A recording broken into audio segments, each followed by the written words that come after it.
Halo anak-anak, berjumpa lagi kita dalam pembelajaran Bahasa Indonesia bersama Ibu Anas. Pada pembelajaran hari ini, kita akan belajar tentang cerita fantasi. Nah, fokus kita hari ini akan mengetahui ciri kebahasaan yang digunakan pada cerita fantasi. Bagaimana kabar kalian hari ini? Semoga selalu sehat, ceria, dan yang pasti selalu semangat belajar. Adapun kompetensi dasar pada pembelajaran hari ini yaitu 3.4. Menelaah struktur dan kebahasaan cerita fantasi yang dibaca dan didengar. Tujuan pembelajaran. Setelah mempelajari materi ini, kalian diharapkan mampu menjelaskan struktur dan kaidah kebahasaan cerita fantasi yang dibaca dan didengar. Ada beberapa ciri kebahasaan pada cerita fantasi yang membedakannya dengan teks cerita lainnya. Nah, apa saja itu ciri kebahasaannya? Mari kita bahas dan disimak ya satu persatu. Ada 6 ciri kebahasaan yang menandai bahwa teks tersebut adalah cerita fantasi. Yaitu yang pertama, menggunakan kata ganti, menggunakan kata cerapan panca indera, menggunakan pemilihan kata, menggunakan kata sambung penanda urutan waktu, menggunakan kata ungkapan, atau kata keterkejutan, dan menggunakan dialog atau kalimat langsung. Yang pertama, kata ganti. Dalam cerita fantasi, ada penggunaan kata ganti dan nama orang sebagai sudut pandang penceritaan. Contohnya, penggunaan kata aku, mereka, dan dia.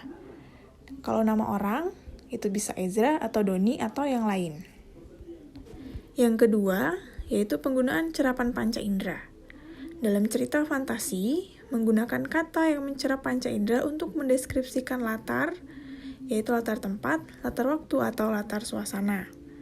Nah, kata yang mengandung cerapan panca indera ini berguna untuk membuat pembacanya merasakan atau melihat seolah-olah apa yang dialami oleh tokoh dalam cerita tersebut atau suasana yang ada dalam cerita tersebut. Kemudian, di sini terdapat contoh yang mendeskripsikan latar tempat, latar suasana, dan latar waktu menggunakan kata cerapan panca indera. Yang ketiga, yaitu kata bermakna. Dalam cerita fantasi, itu menggunakan pemilihan kata dengan makna kias dan makna khusus. Contohnya, alien itu berhidung mancung. Dengan hidungnya yang menjulang, ia mengendus sekeliling. Nah, kata bercetak tebal, kata mancung, itu merupakan kata khusus. Nah, sedangkan pada kalimat berikutnya, dengan hidungnya yang menjulang, ia mengendus sekeliling. Itu merupakan kata kias, yang mengandung perumpamaan atau bukan makna yang sesungguhnya. Yang keempat, yaitu kata sambung penanda urutan waktu. Contohnya dalam cerita fantasi yaitu ada setelah itu, kemudian, sementara itu, bersama dengan itu, tiba-tiba, ketika, sebelum, dan lain sebagainya. Nah, penggunaan kata sambung ini untuk menandakan perubahan urutan waktu. Misalnya, adanya datangnya tokoh lain atau perubahan latar, baik itu latar suasana, latar waktu, maupun latar tempat. Contohnya, yang pertama, setelah buku terbuka, aku tersesat pada masa lampau. Pada kalimat ini, kata setelah merupakan kata sambung yang menandakan adanya perubahan latar yang dialami tokoh. Kemudian contoh yang kedua, 2 tahun kemudian, Varta telah sampai di planet Mars dan bertemu dengan Tatao. Ini juga merupakan kata sambung yang menandakan perubahan latar waktu.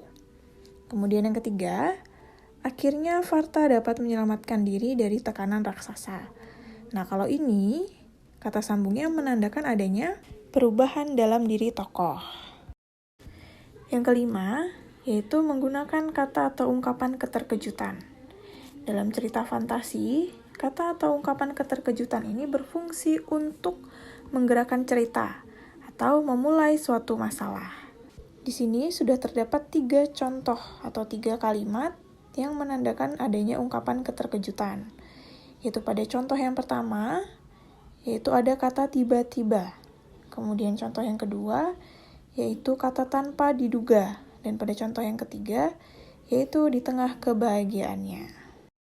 Selanjutnya, ciri yang terakhir yaitu dialog atau kalimat langsung. Dalam cerita fantasi itu terdapat penggunaan dialog atau kalimat langsung. Contohnya bisa kalian lihat pada buku cetak kalian di halaman 45. Di sana terdapat cerita fantasi yang berjudul Kekuatan Ekor Biru Nataga. Kemudian contoh lainnya terdapat di halaman 47 dan 54. Di sana terdapat banyak contoh penggunaan dialog dan kalimat langsung. Salah satunya, contohnya yaitu raksasa itu mengejar kita, teriak Fona kalang kabut. Aku ternganga mendengar perkataan Fona, aku segera berlari. Baiklah, sekian pembelajaran kita hari ini. Ibu cukupkan sampai di sini materi tentang ciri kebahasaan pada cerita fantasi. Semoga bisa diterima dengan baik oleh kalian, dan jika ada pertanyaan bisa ditanyakan melalui WhatsApp. Ibu ucapkan terima kasih kepada kalian yang sudah menyimak video ini hingga selesai. Dan sampai jumpa pada pertemuan selanjutnya.